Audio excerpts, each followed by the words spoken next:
Ryan, huge congratulations. Yet another straight set win. That must be a really good feeling. Yeah, I was kind of expecting a bit more from James tonight, but obviously it's the most money that he's probably ever won in a tournament, the same as me as well. But I felt like my experience kind of showed in the end a little bit there, and I was kind of waiting for him, maybe when I was two sets and up, for him to sort of kick into gear and really put me under pressure, but it didn't quite happen for him. And, you know, I've been in that position where, you know, you've been playing well when you play a game and, you know, it doesn't quite happen for you. And, yeah, I'm just happy to get the win. To make the quarterfinals without dropping a single set so far, that's some achievement. You must be really proud of how you've done so far. Yeah, so my next match, if I lose a set, hopefully it doesn't just steamroll when I lose 5-0 or something, you know. So, yeah, obviously not to lose a set is great. And, yeah, I just try and rely on myself just to play well. That's all you hope for as a dart player, is to get on the stage and produce the darts that you know you're playing on the practice board. And didn't feel like that quite happened tonight, but when I look at it, it's 100 average, and you know, that's fantastic. If you told me before I started the match tonight I was going to average 100, I'd have ripped your arm off, you know. So, you know, in the biggest game of my career, you know, and I'll take it, and look forward to my next game. Yeah, another ton plus average and 50% on the doubles. How confident are you with your game right now? Because it seems like it's at as good a spot as it's almost ever been. Like I said, I've switched darts. You know, it's, like I said, it's not probably the best time of year to be switching darts. I've only been using them for sort of the last 6-7 weeks, and you know what I've been hitting in practice has been phenomenal, you know. So if I can replicate what I'm doing on the practice board, then I'll be dangerous. And you've got Andreas Harrison or Johnny Clayton in the quarterfinals. Now you've broken that glass ceiling and got as far as you've ever got. How far do you think you can really go? Yeah, I think if I can play my game that I know I can play, there's no reason why I can't go the whole way, you know. And if I didn't believe that, and if other players didn't believe that, then, you know, there's no point in being here, you know. So I met Johnny in town earlier. We were walking back from getting a coffee, and we saw him in town, and we had a chat for 5-10 minutes, and sort of said to him, you know, if we both win, we'll play each other, and you know, if we win, I'll look forward to that. If not, I'll play Andreas, and you know, they're both fantastic players on their day, and I look forward to it. Congratulations. Cheers, mate. Thank you. Ryan, congratulations. You touched on going all the way. Who would your dream final be against, Luke or Gary? Which one would you prefer in the final? Oh, that's a tough question, that. You put me right on the spot. I think it'd be good if me and Gary play each other in the final, just because, you know, we practice together, and it would have to be different from our practice sessions because he hammers me, you know. So, yeah, obviously if me and Gary played each other, it'd be fantastic. But if not, me and Luke. And I was with Luke's son at breakfast this morning. We were playing with his cars, you know, chucking them across the table and stuff. And, you know, it's a good laugh. And, yeah, whoever it is, it'd be cool. But like I say, we can't look any further than our next game. And, yeah, we look forward to it. Hard to believe this is your first TV quarter-final since the match play in 2023. Someone of your ability, is that a hard stat, and surprised even you that you haven't kicked on from...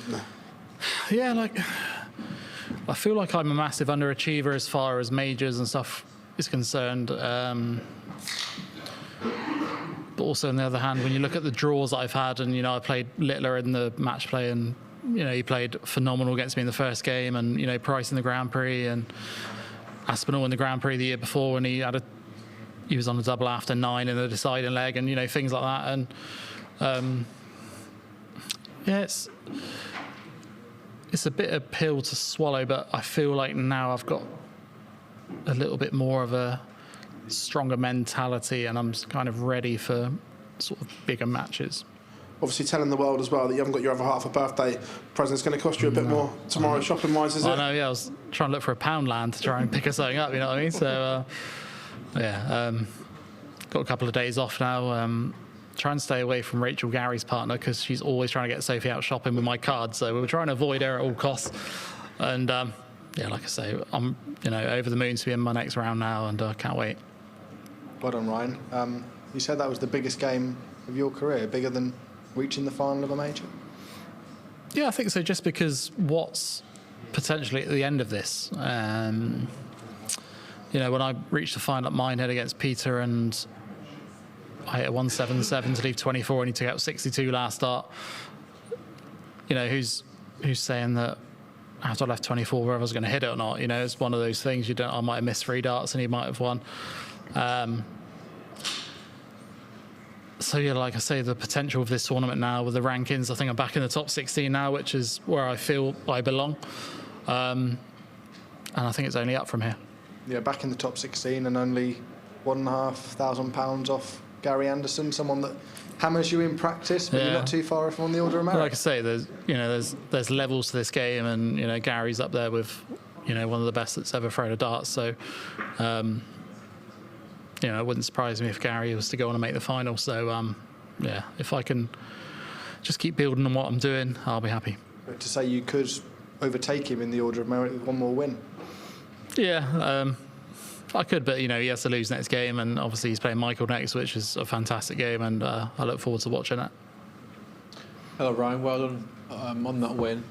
As Josh said there, you've really jumped up the rankings now, and you still could go even further. With the ranking increases in this tournament, obviously because of the bigger prize money, do you think that will make you or make other players rethink their schedule next year when you're looking at Players' Championship events or Euro Tours with smaller prize money, because this is the big one, this is the one where you can go huge chunks? Yeah, it's hard, but to be fair, I like to play as much as I can, and I moan a lot about it on social media about all the travelling and stuff, but you need to be doing everything if you want to keep your arm in and feel like you're sharp. So I'll carry on playing as much of the schedule as I can. How comfortable are you feeling on the stage? Because like you said earlier, you've not dropped a set. You averaged a ton there. It was a really good performance against Martin Schindler. No one's really even getting close to you in the sets, it feels like sometimes. Yeah, it's kind of one of those where I feel like I'm having a bit of luck where people aren't really turning up against me, and I don't know whether that's just them having a bad day or me kind of putting the pressure on them and really putting them under it, where they feel like they have to really play well to beat me. So potentially a little bit of both. I've had texts from Davey saying I'm jammy and stuff like that with my draw and whatever else, but it's a bit of fun. We always text each other about our draws, and no matter who we play, you could draw Van Gogh and I could say you're jammy with your draw, you know what I mean? It's just a bit of fun we have, and it's just one of those really. On the stage we don't see a lot of emotional celebrations, but if you was to win the World Championship, what could we expect from you? I don't know, I might sort of wave to the crowd a little bit or something. I don't know. I might can't go too crazy. Might push the boat out a little bit. You know what I mean? But honestly, if I was to win that, I don't know what I'd do. So hopefully, you might see that in the future. Might do. Good luck, Ryan. Thank you. Yeah, thank you. Congratulations, Ryan. Was it important in a match like that to jump on James's inexperience at this level and stage at the competition? Yeah. So obviously, coming into the game, I said today that I wasn't really thinking about this match too much. I was just sort of chilling with the family in the hotel and, try not to think about it.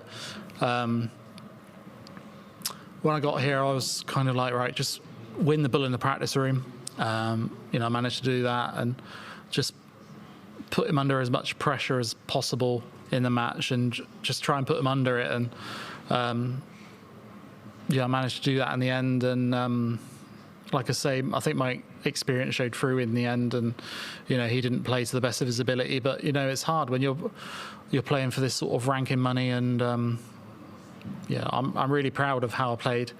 It didn't feel like I played that well, but there's a lot more to come. And you produced really big numbers yesterday and big numbers today, but like you say there, you're not feeling like it is a really good performance. What constitutes a really good performance, and how much more levels have you got? I feel like I've got a load more levels, but I'm a bit of a perfectionist, so I could win the match 12 legs to nil, and I could hit 11 9-darters. If I didn't hit 12, I'd be fuming about it, So I'm kind of that personality where everything's got to be perfect. And obviously in darts that doesn't happen, you get all the different outside pressures and stuff.